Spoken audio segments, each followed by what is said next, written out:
C'est pourquoi, après avoir procédé aux consultations prévues à l'article 12 de notre Constitution, j'ai décidé de vous redonner le choix de notre avenir parlementaire par le vote. Je dissous donc ce soir l'Assemblée nationale. Le contexte politique actuel est marqué par une montée en puissance des idéologies de droite et d'extrême droite.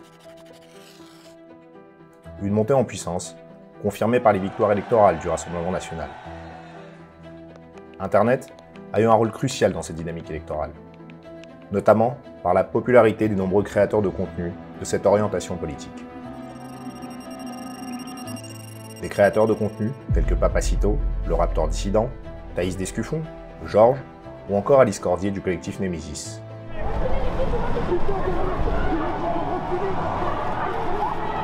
Des figures emblématiques de ce phénomène du web qui a permis d'amplifier et de populariser les idées de droite sur la toile. Chacun d'eux se spécialise dans des domaines variés, allant de l'humour au journalisme d'actualité, en passant par les dynamiques hommes-femmes et même l'histoire. Cependant, ils partagent tous une orientation politique commune, qui s'aligne sur des idéologies de droite, voire d'extrême droite. Dans son livre, Ashraf Benbrahim explore la prédominance de ces idéologies dans le paysage numérique. Il y décrit comment la transformation digitale a façonné et continue de dicter le débat public, favorisant ainsi la diffusion et l'influence des idées de droite sur Internet. Pour mieux comprendre ce phénomène, nous avons rencontré ces créateurs de contenu, pas comme les autres.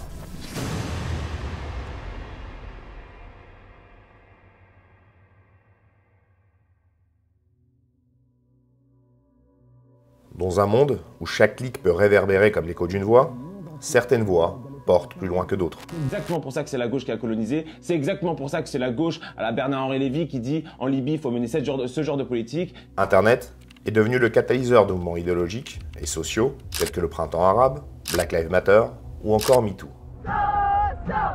Solidarité avec les femmes du monde entier. Mais il est aussi le domaine des créateurs de contenu de droite, dont les idées captivent et influencent les opinions politiques de millions de Français. Aujourd'hui, on fait passer des lois séparatistes, on dit que c'est contre les religions. L'éducation nationale a besoin de la Légion.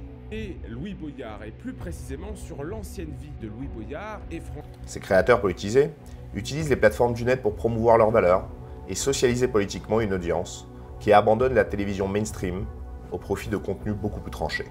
Certains d'entre eux sont d'ailleurs des militants politiques qui, grâce à Internet, ont modernisé leur répertoire de militantisme traditionnel.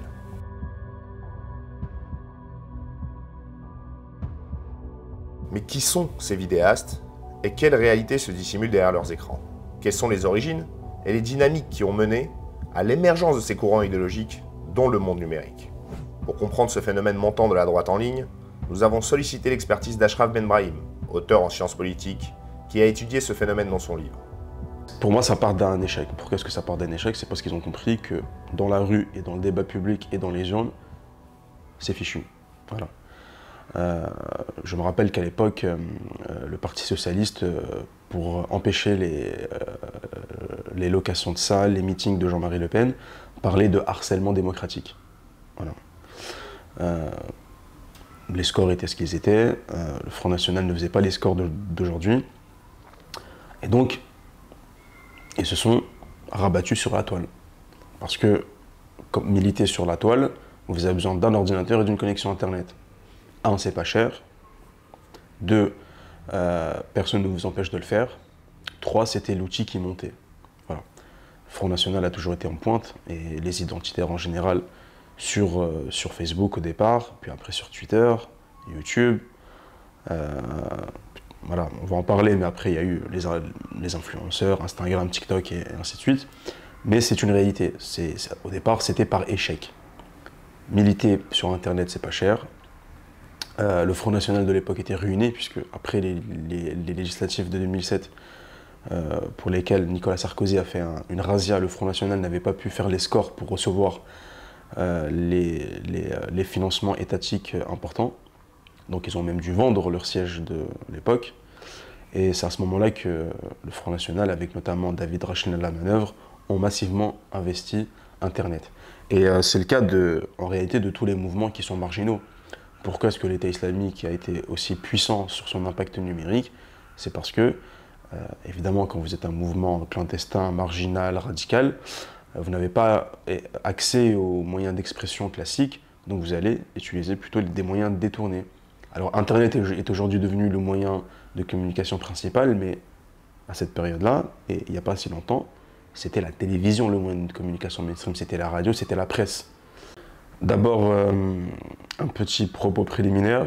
Le premier youtubeur pour moi, ça a été Jean-Marie Le Pen. Le premier youtubeur politique, ça a été Jean-Marie Le Pen, avec son fameux journal de bord, dans lequel il faisait une review de l'actualité qu'il passait en brosse.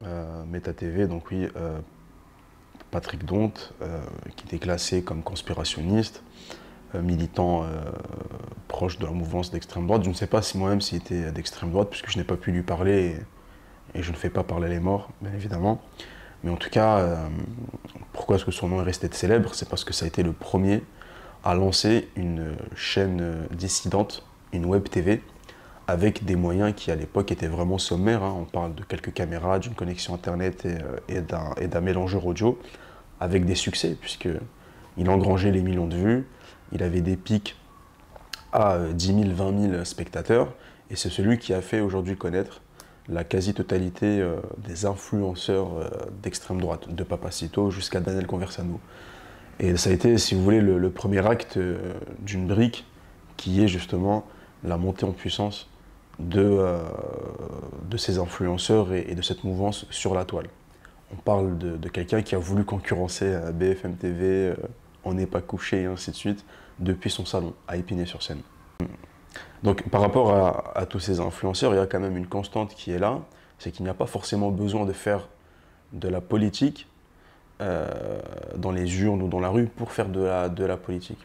Et c'est la réussite pour moi de ces influenceurs, de Thaïs Descuffon en passant par Papacito jusqu'à Daniel Conversano, c'est que ils mettent en image, si vous voulez, leur engagement. Si je prends l'exemple de Daniel Conversano qui milite pour une Europe blanche, faire des enfants avec un modèle traditionnel, eh bien, il le montre à travers sa vie. C'est-à-dire que je suis exilé en Roumanie pour fuir le grand remplacement en France, je fais des enfants, j'en ai 2, et je suis marié avec une blanche. Donc ce sont des gens qui vont mettre en image un peu leur engagement, et c'est devenu un peu des influenceurs comme d'autres. C'est-à-dire certains font de l'influence sportive, et bien vous avez Julien Rochdy qui va faire de l'influence pour des formations de virilisme, vous voyez, pour incarner un peu le mâle blanc alpha. Donc voilà, les idées ne sont plus uniquement des écrits, des podcasts, ce sont vraiment des narrations personnelles et humaines. Et ça devient des objets de consommation politique comme d'autres. Puisque maintenant vous avez des placements de produits pour des marques, on va dire, nationaux. À l'époque, les placements de produits, c'était sur la marque de vêtements Babtou Solide. Aujourd'hui, voilà, chacun développe sa propre gamme. Je vends mes livres, je vends mes bandes dessinées, je vends mes formations. Pour d'autres, ça va être des produits de compléments alimentaires pour faire du sport et ainsi de suite. Donc finalement, c'est devenu tout ce qu'il y a de plus mainstream. Pour répondre à cette demande, Georges, journaliste et ancien cofondateur de la chaîne VA+, réalise avec un humour tranchant une revue d'actualité sur sa chaîne YouTube, générant ainsi des millions de vues chaque semaine. Mais là, dans cette vidéo, on va passer au crible, j'ai envie de dire, au peigne fin, les 8 pires candidats du nouveau Front populaire. Et pour qu'on s'amuse un peu, j'ai mis en place une échelle d'absurdité qui représente ces candidats. Derrière cet humour provoquant, quel message cherche-t-il à transmettre? En fait, on est beaucoup à penser ce que je pense, mais on est très peu à le dire ouvertement. Donc forcément, quand il y a peu d'offres, il y a une énorme demande. C'est la loi du marché, c'est un peu malheureux à dire, mais et comme très peu de gens assument ouvertement ce qu'ils pensent, parce qu'aussi on vit dans une époque où il y a une terreur médiatique et une terreur sociale, on pourrait y revenir si vous voulez, mais le fait d'assumer, d'aimer son pays, d'être patriote, d'être conservateur, ça entraîne forcément un écartement du groupe, une ostracisation sociale. Donc on est très peu à le faire. Donc celui qui le fait, il bénéficie d'une large audience. J'essaye de faire des vidéos de qualité, travailler avec du fond, en donnant des billes intellectuelles à ceux qui m'écoutent, pour qu'ils puissent eux-mêmes, à leur tour, dans leurs cercles sociaux, ressortir ce que je dis, parce que ce que je dis est sourcé. Je ne fais pas du commentariat d'actualité, j'essaie d'aller voir dans la profondeur, faire un peu de de voir un peu le delta qu'on peut avoir, nous, quand on analyse l'actualité, en recherchant des auteurs que j'ai pu étudier, moi, dans un prisme de gauche. Donc ouais, non, j'essaye d'avoir une profondeur dans ce que je dis, ce qui peut expliquer le succès, mais c'est aussi et surtout parce qu'on est très peu à le faire. On peut se dire que le risque de cette nouvelle génération-là, ce soit qu'elle soit de droite par simple opposition. Donc elle voit le climat politique, elle se dit bon, il y a une mainmise à gauche, on va être à droite pour faire des vues, pour faire des likes, sans que ça fasse écho à un cursus intellectuel et académique et rhétorique assez important pour pouvoir convaincre les masses. C'est ça le risque, c'est de se poser en s'opposant. C'est d'avoir juste des jeunes qui sont à droite parce que c'est cool d'être à droite. Le journalisme de droite est en expansion dans les médias numériques, tels qu'Omerta, Livre Noir, Boulevard Voltaire ou encore Valeurs Actuelles. Ces médias éditorialisent l'information et traitent de sujets souvent délaissés par la gauche. Maintenant, la question de savoir est-ce qu'il y a une espèce de bataille des idées qui est en train d'être gagnée, moi je dirais que oui. Voilà. D'ailleurs, c'est la conclusion de mon livre. Je ne sais pas ce qu'il en est pour la victoire des urnes, mais sur la victoire des idées, je pense que ces idées-là vont devenir de plus en plus populaires, à rebours que le temps progresse. Parce qu'il y a eu un travail évidemment culturel et pédagogique qui a été fait par l'extrême droite, puis surtout parce que nous avançons dans des sociétés qui sont de plus en plus violentes, avec un contexte de plus en plus incertain. Voilà, les pays que nous connaissons et qui ont toujours été, on va dire, dominants, sont bousculés dans leurs incertitudes, dans leurs certitudes, pardon. Que ce soit la France, on le voit bien, sur le plan de l'échec en Afrique, sur l'échec international, la France n'est plus un pays qui est spécialement écouté. Le niveau de vie dégringole par rapport à ce qu'a pu être la France il y a de cela plusieurs années. Donc oui, tout ça c'est un contexte qui est favorable à la montée de ces idées. Et aussi parce que ça c'est un engagement personnel, et qui dit personnel, ça n'engage que moi, mais parce qu'on a toujours voulu occulter certains sujets et certaines réalités. Dire que Porte de la Chapelle ou Gare du Nord à 22h c'est un coupe-gorge, pas besoin d'être d'extrême droite pour le dire. La question de la sécurité et de l'immigration, ce sont des sujets en France sur lesquels on n'a jamais réussi à débattre sereinement, contrairement à des pays comme le Canada ou l'Australie, parce qu'il y a toujours une espèce de connotation d'être militant d'extrême droite si vous en parlez. Et moi, c'est ce qui me fait dire que justement, ça va encore faire plus le jeu de ces idées-là. Et encore une fois, je suis neutre, entre guillemets, dans cette histoire, en tout cas dans mes analyses, puisqu'il ne s'agit pas ici d'être pour ou contre, mais c'est une réalité.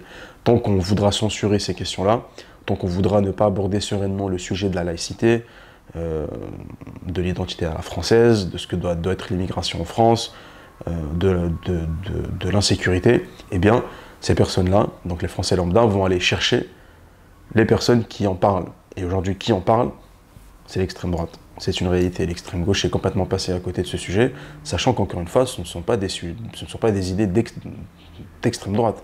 Alice Cordier, présidente de l'association féministe identitaire Némésis, confronte les politiques et manifeste contre l'immigration qu'elle considère comme une véritable menace pour les femmes françaises. Nous, en fait, on n'a pas eu beaucoup de choix quand on s'est monté. Il faut savoir qu'on était un tout petit groupe, on était 6 jeunes femmes. Tout ce qu'on avait, c'était notre détermination. On n'avait ni moyens, ni médias, on n'avait rien du tout. Et la façon la plus rapide de se faire connaître, c'était de choquer, d'utiliser des images choquantes, d'utiliser des montages, enfin des mises en scène un peu choquantes, d'utiliser des chiffres qui choquent. Et c'est vrai que nos premières actions, je pense à une qui avait particulièrement marché en janvier 2021, lors du Hijab Day, on s'est mise place du Trocadéro en niqab intégral. Avec une question ouverte, les femmes dans 50 ans, pour l'interrogation.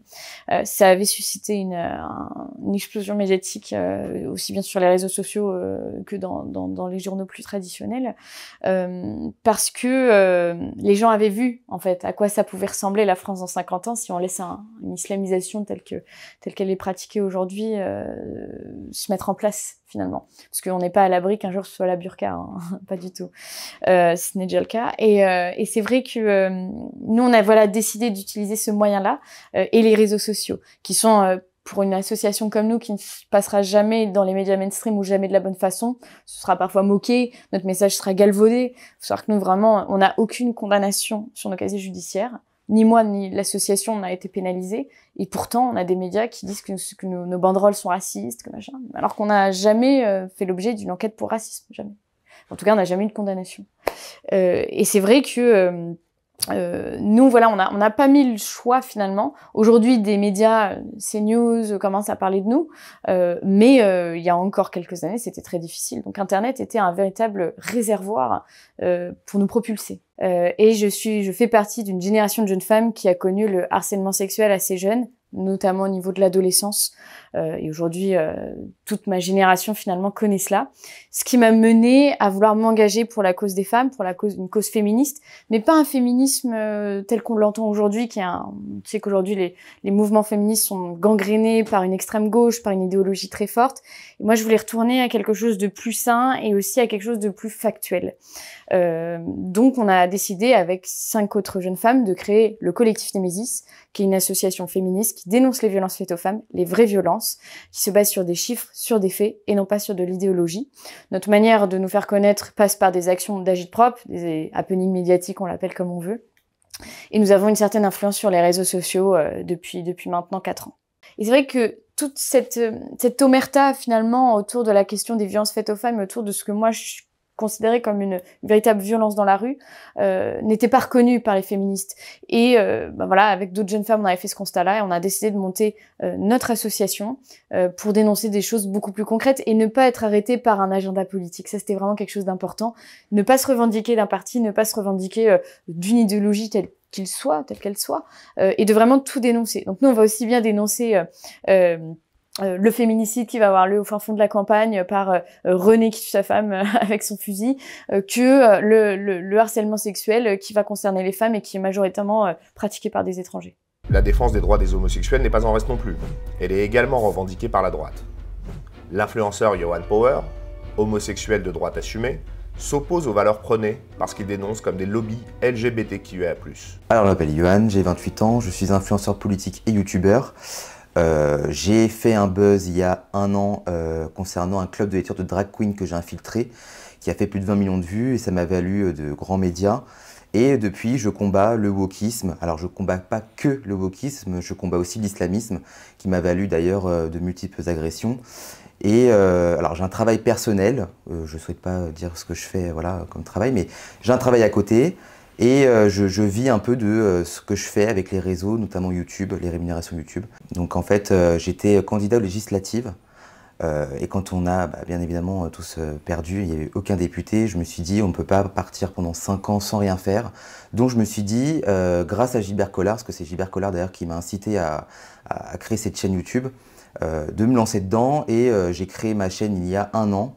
Et ça a été tout de suite le buzz avec des contenus exclusivement sur le wokisme, l'idéologie LGBT. En tant qu'homosexuel de droite, ça a beaucoup fait polémique à l'époque. Parce qu'en fait, quand j'ai commencé à faire mon buzz en fait, autour de moi sur... les gens ils se posaient des questions, mais c'est qui Yohan Power? Parce qu'il sort de nulle part. D'un coup, il est projeté comme ça sur le devant de la scène, il se revendique homo. Et donc du coup, il y a plein d'homosexuels qui se sont intéressés à mon cas et ils se sont retrouvés en fait en plein de points.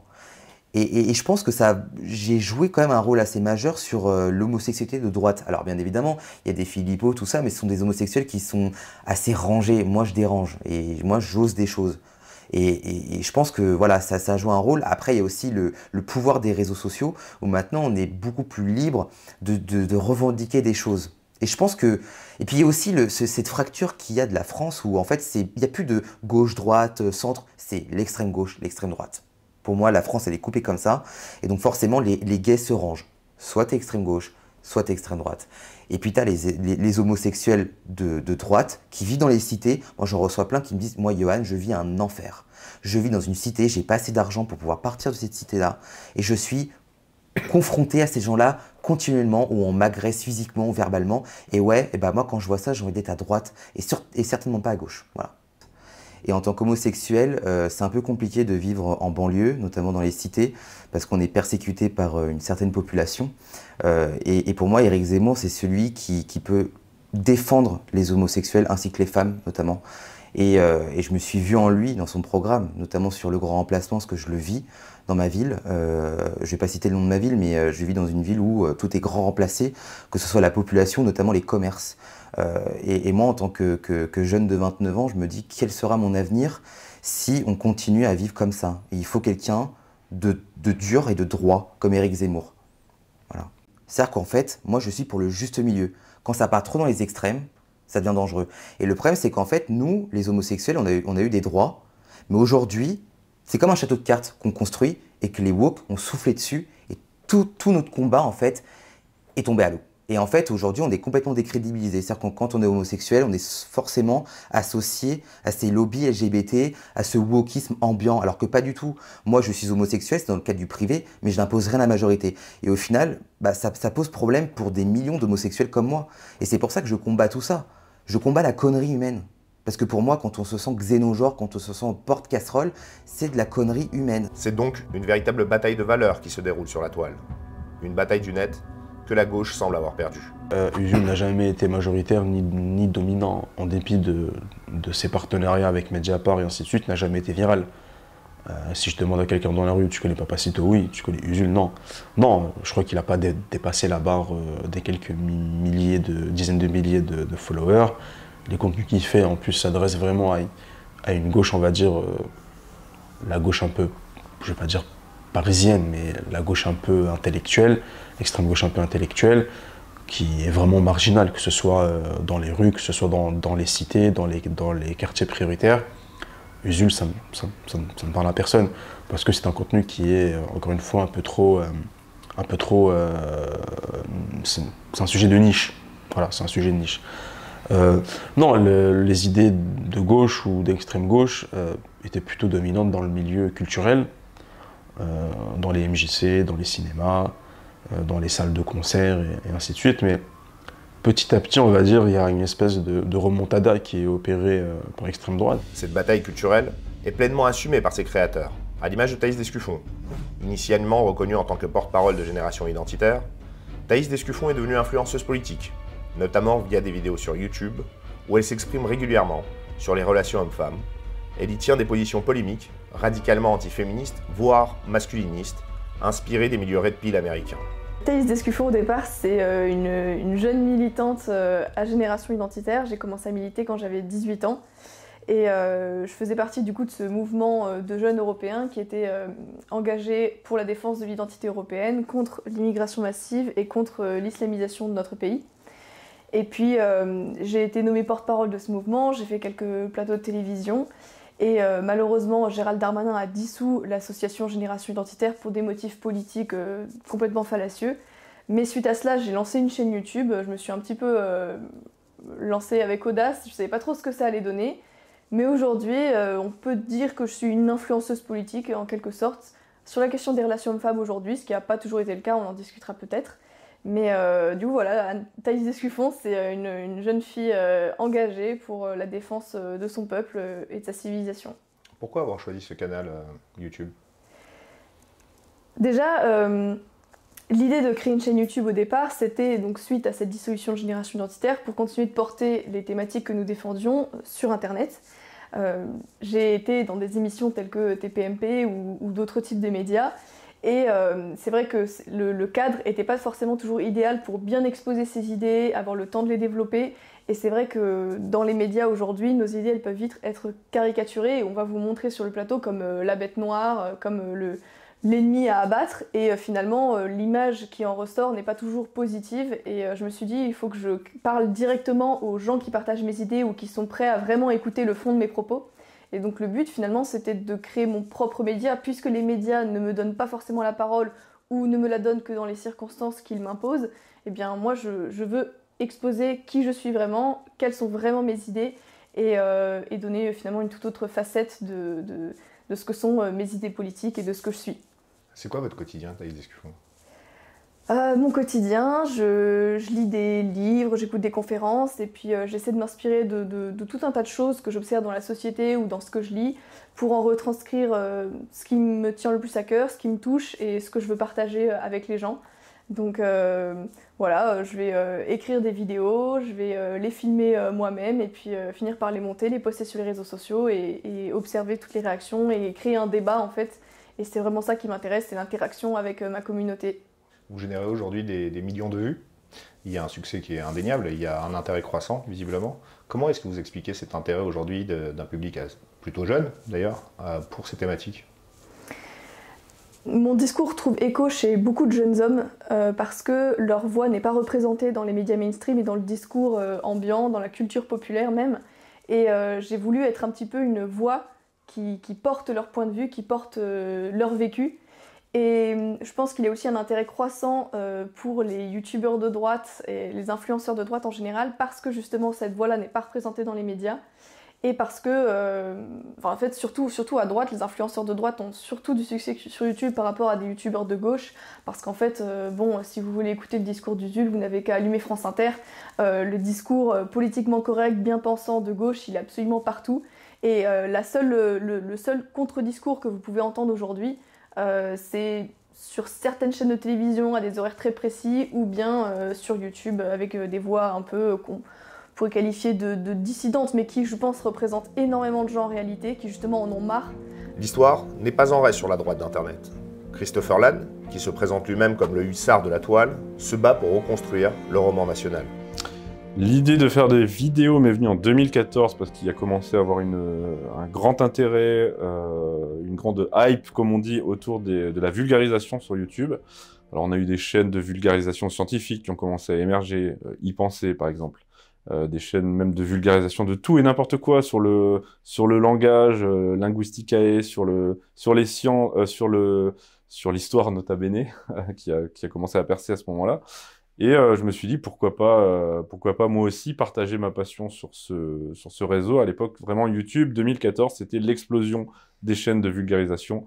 Et j'ai créé ma chaîne à ce moment-là et j'ai commencé à faire des vidéos sur l'histoire militaire à l'époque. Donc j'ai voulu donner ma propre interprétation de cette histoire, parce que moi je ne cache pas mon manque d'objectivité. Je pense que l'objectivité absolue n'existe pas. En histoire, on a des faits, on a des témoignages, on a des archives, des lettres, des dates, mais prises bout à bout, ça ne représente rien. Il faut forcément lui donner un souffle, c'est le roman national, ou une interprétation, c'est le rôle des historiens et de ceux qui commentent l'histoire. Et la pensée, l'idée bonapartiste, je pense qu'elle a sa place en France aujourd'hui, et c'est ce combat culturel que je mène. Je parlais tout à l'heure, suite à votre question, des créateurs de contenu vulgarisateurs qui ont explosé en 2014, et c'est une fois de plus ceux qui ne se mouillaient pas trop, les bien-pensants, comme on pourrait les appeler, qui ont vite émergé, qui ont été soutenus par le CNC, qui ont eu des moyens, qui ont eu un public, et je pense que ces chaînes étaient rares il y a 5 ans, mais le sont de moins en moins. On a de plus en plus de contenu de droite sur Internet, et d'ailleurs ça fait très plaisir. Il y a 5 ans, on n'en était pas là du tout. Donc aujourd'hui, oui, évidemment, il y a une demande parce qu'il y a un manque, tout simplement, et que les gens attendent une autre vision de l'histoire, une autre vision de la France, de la politique, et de tous ces sujets qui ont été délaissés et qui ont été monopolisés par cette gauche bien pensante. Si je peux m'adresser directement aux téléspectateurs, j'encourage vraiment les gens à soutenir les créateurs qui peuvent se distinguer de ce qu'on voit dans le mainstream, parce que le mainstream existe à la télé, existe dans la presse, il existe aussi sur YouTube, comme je le disais tout à l'heure. Donc vraiment, ça dépend énormément de vous. Soutenez vos créateurs si tel est leur modèle, mais au minimum, regardez leurs vidéos, partagez-les, likez-les. C'est vraiment, franchement, abonnez-vous. L'importance d'une aide dans l'arène politique, Éric Zemmour, président du parti Reconquête, l'avait bien compris. En fondant son parti, il s'est très vite entouré de ses influenceurs de droite, et surtout de Samuel Lafont, surnommé le monsieur Hashtag, qui mène ce combat culturel face à la gauche depuis plusieurs années sur le net. Alors au tout début, quand je commence à militer sur Internet, je milite d'abord sur les réseaux sociaux. Et je commence par Facebook. J'étais en fac de droit à ce moment-là, à Nîmes, et je me rends compte d'une chose, c'est que quand on va parler à des étudiants en militant avec des tracts, on va parler aux étudiants un par un, mais on peut également faire des amphithéâtres, c'est-à-dire on va parler devant tout un amphithéâtre. Et à ce moment-là, on se dit, en 5-10 minutes, on touche beaucoup plus de gens que si on parlait qu'à une personne. Donc je me dis, j'avais déjà une appétence pour Internet, notamment avec un passé d'ancien joueur de jeux vidéo, gamer, et donc, si on considère qu'on peut toucher plus de gens, il faut aller là-dessus. Clairement, parce qu'on va pouvoir toucher beaucoup de gens. Et donc, je me suis mis sur Facebook. Et rapidement, j'ai créé beaucoup de groupes, puis des pages Facebook.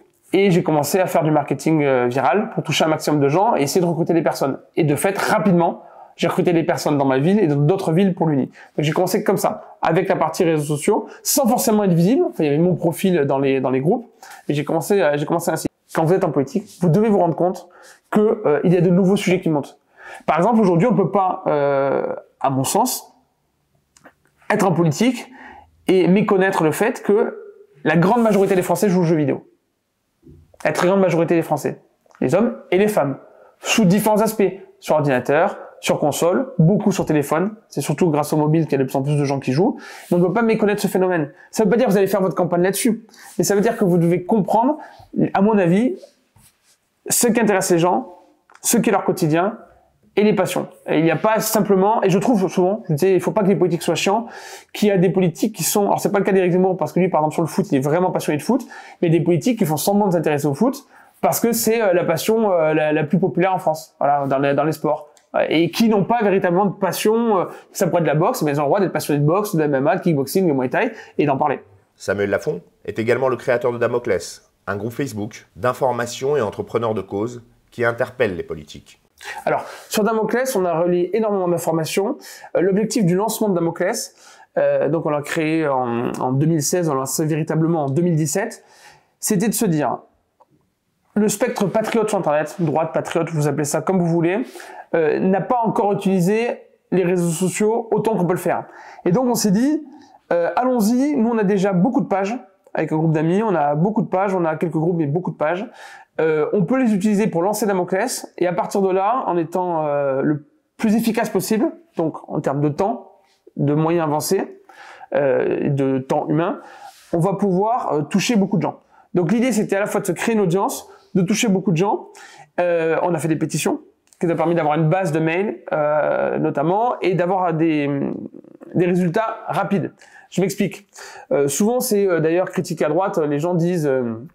à mon avis, ils jouent contre leur camp. C'est vraiment un contre son camp. Quand ils disent ça, ils disent les pétitions, c'est que du fichier. Non, la pétition, c'est d'abord le fait d'informer les gens, de faire passer les arguments via une action.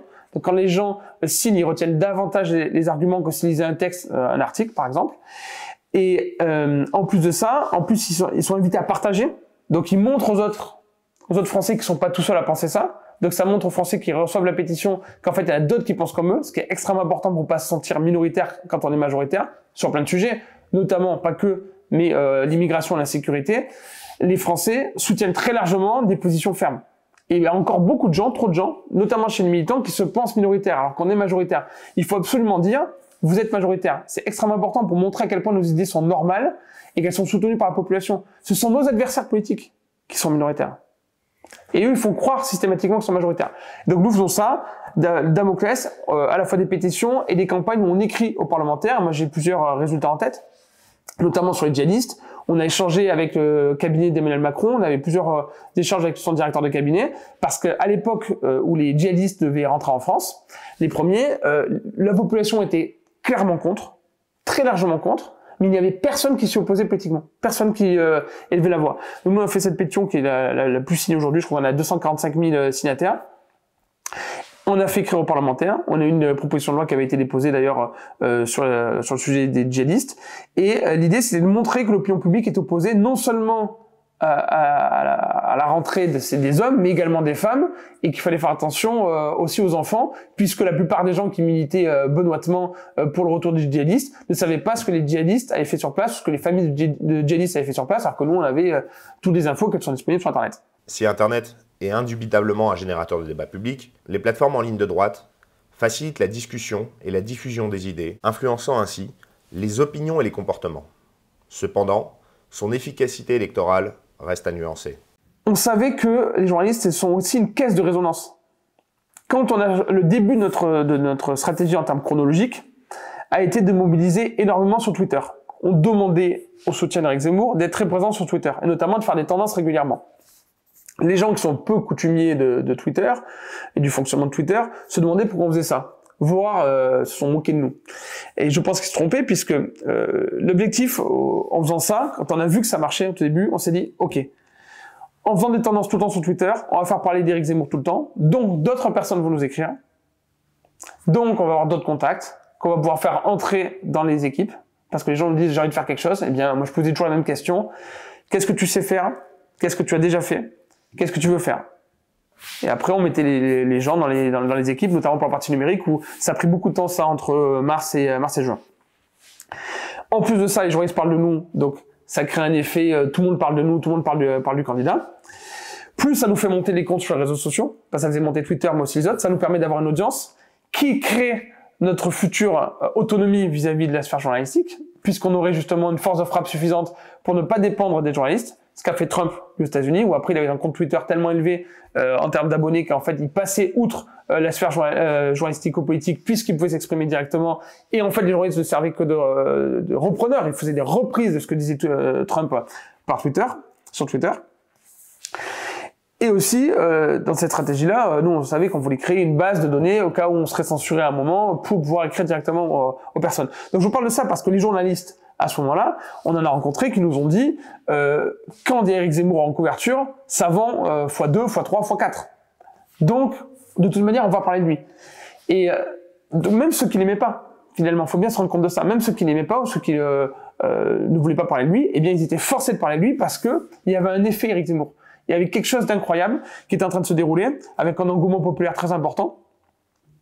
Et donc, voilà, même si les journalistes en face de vous sont contre vous idéologiquement, eh bien, ils ont des papiers à sortir, ils ont des choses à raconter, et il faut penser à ça tout le temps. Il faut aussi penser qu'ils peuvent être une caisse de résonance à nos idées, et pas les considérer, à mon avis, frontalement comme des ennemis. Sur la question de l'impact sur le débat public, oui.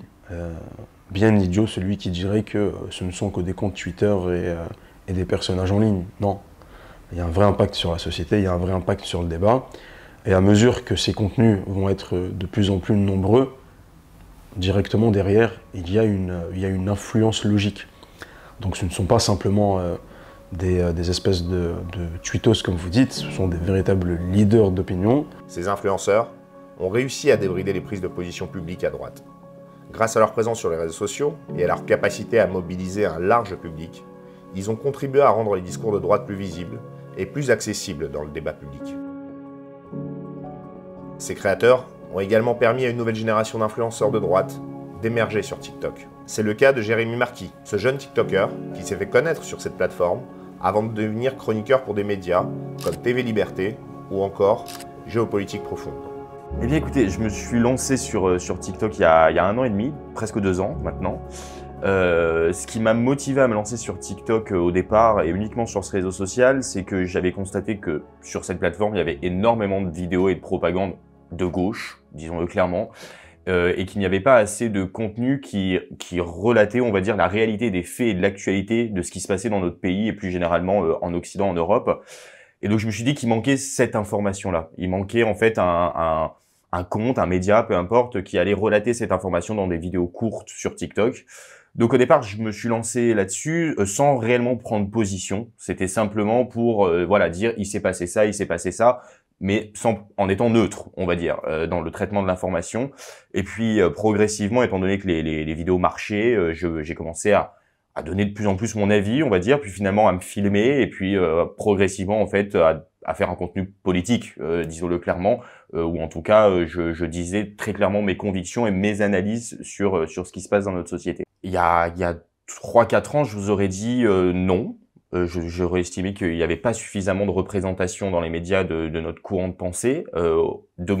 C'est en train de changer. Il y a quand même aujourd'hui de plus en plus de chaînes, d'émissions qui parlent de ces sujets-là, que ce soit CNews ou même sur TPMP. Je veux dire, on observe quand même qu'il y a une droitisation ou en tout cas un changement de paradigme dans les médias qui sont obligés en fait de parler de la réalité parce que à partir du moment, et c'est d'ailleurs le point positif des réseaux sociaux finalement, c'est que les réseaux sociaux ont imposé aux médias de parler de choses qui n'auraient pas parlé s'il n'y avait pas eu les réseaux sociaux parce qu'il y a eu des personnalités qui ont mis en avant ces faits divers et ces faits de société sur les réseaux et donc les médias sont obligés de s'adapter. Et donc on voit même des chaînes classiquement mainstream, comme on dirait, qui aujourd'hui sont forcées, contraintes de parler de ces sujets parce que sinon on les taxerait de mentir en fait, de masquer la réalité. Donc c'est de mieux en mieux, je dirais. Donc c'est vrai que TikTok, aujourd'hui, de toute façon, les réseaux sociaux, globalement, sont un tremplin quand on est dans ce milieu-là, on va dire médiatico-politique, et que on fait du contenu qui marche très rapidement, on peut être médiatisé, on peut finalement gravir les échelons. Mais d'autres utilisateurs de cette plateforme, comme Anastasia ou Lebrac, n'ont pas d'ambition politique ou de carrière sur Internet, mais cherchent avant tout à exprimer leurs idées au grand public, frustrés par un discours dominant qu'ils considèrent trop policé. Je suis créateur de contenu sur TikTok depuis à peu près 3 ans maintenant. Je balance sur l'application des vidéos réactions sur l'actualité, sur des idées de droite en particulier. Donc la réaction à l'actualité, mais ça peut aussi être de la réaction à des contenus de personnes de gauche de l'application, de manière à créer le débat et surtout à faire vivre les idées de droite sur des applications comme TikTok. Moi j'ai grandi fin du lycée avec les gros youtubeurs Papacito, Valek, c'était la fin d'Alain Soral à l'époque aussi, etc. Il y avait une sphère politique sur YouTube qui était très fournie. Et je suis arrivé à un moment où en fait il y a eu une sorte d'essoufflement, il y avait quelques petites... les vidéos se faisaient striker, il n'y avait plus beaucoup de personnes. Et d'un autre côté, il y avait TikTok qui était une nouvelle plateforme où on pouvait poster du contenu totalement différent et nouveau et sur lequel il n'y avait personne en fait. Et je me suis dit, mais en fait, il y a d'autres personnes qui l'ont fait avant sur YouTube, avant sur Twitter. Sur TikTok, il n'y a personne dessus. Ça peut être intéressant de parler à des personnes plus jeunes ou de mon âge de sujets assez simples politiquement qui puissent être débattus. Et c'est de là en fait. Je me suis beaucoup inspiré de punchliners surtout sur TikTok. On a des petits formats, il faut parler vite, concis. Sur ça, il y avait Papacito qui était très fort à l'époque, il y avait le Raptor qui était très fort à l'époque.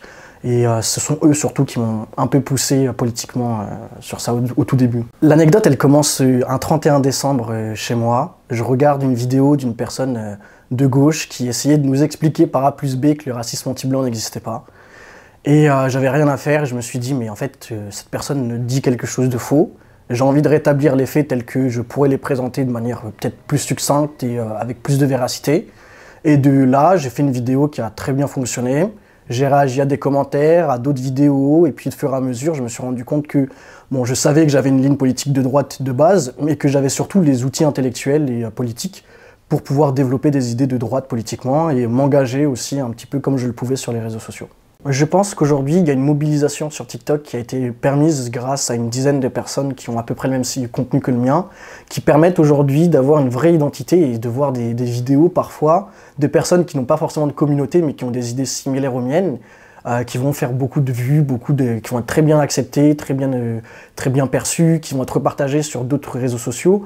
Et puis régulièrement sur Twitter, parce que je suis aussi assez actif sur Twitter, je vois des personnes qui mettent des screens de ce qui se passe sur TikTok et qui disent « Waouh, mais il y a une génération qui est vraiment soudée, il y a quelque chose qui se passe avec la nouvelle génération, ils ont l'air d'être quand même beaucoup plus au courant, ils sont prêts à faire des actions, etc. Ça a l'air d'être une génération, en tout cas ça surprend les gens. Et je pense que je fais partie des moteurs qui ont permis cette situation-là. Le combat, il est ailleurs que sur les réseaux sociaux. Les réseaux sociaux, ça reste un outil formidable qui doit nous être utile, mais ça ne doit pas être la finalité. Le but, c'est pas d'arriver et de faire des vues sur TikTok. Le but, c'est d'avoir un outil qui permette qu'il y ait une corrélation entre le réseau social et la réalité, qui puisse ensuite arriver à une finalité, le vote. De base, j'étais sur Musical.ly quand j'étais plus jeune, donc ça fait très longtemps que je suis sur cette plateforme. De base, juste du contenu, des playbacks, des trucs assez simples. Mais ça a tourné sur un contenu assez controversé parce que j'avais besoin d'exprimer mes opinions. Pourquoi ? Il y a beaucoup de personnes qui ne parlaient pas des choses qui se passaient en France, etc. J'avais besoin d'en parler parce que ça tournait un petit peu dans n'importe quoi. Il y avait beaucoup d'opinions. D'autres personnes qui ne me plaisaient pas et j'avais besoin de contredire ces opinions et d'exprimer la mienne. Je parle un peu de politique, je parle beaucoup de la France. Je pense effectivement que TikTok a libéré la parole pour beaucoup de jeunes, pour beaucoup de personnes sur certains sujets, que ça soit politique, religieux, sur plein de sujets en fait, tout simplement. Je sais que je provoque d'un côté, mais j'en ai absolument rien à faire. C'est pas mon problème, s'ils sont pas contents, ils sont qu'à pas regarder. Je sais qu'ils regardent parce qu'ils ont besoin de déverser leur haine, tout simplement. Moi, franchement, je suis contente de parler de mon opinion, que ça soit politique, que ça soit religieux. Je suis très contente de ça parce que je sais qu'il y a plein de personnes qui sont d'accord avec moi et ça me fait plaisir de voir ces personnes-là, tout simplement, qui s'abonnent à mon compte, qui commentent mes vidéos, de voir qu'il existe encore des personnes intelligentes et instruites.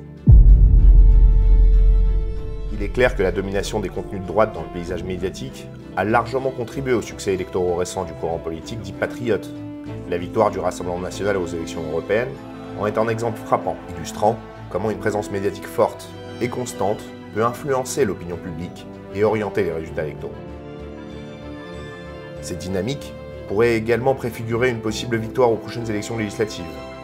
où les idées de droite, largement diffusées et normalisées par les médias, pourraient encore trouver un large écho parmi les électeurs. Ainsi, la convergence entre une stratégie médiatique efficace et un contexte politique favorable semble jouer un rôle déterminant dans le renforcement de la droite sur la scène politique française.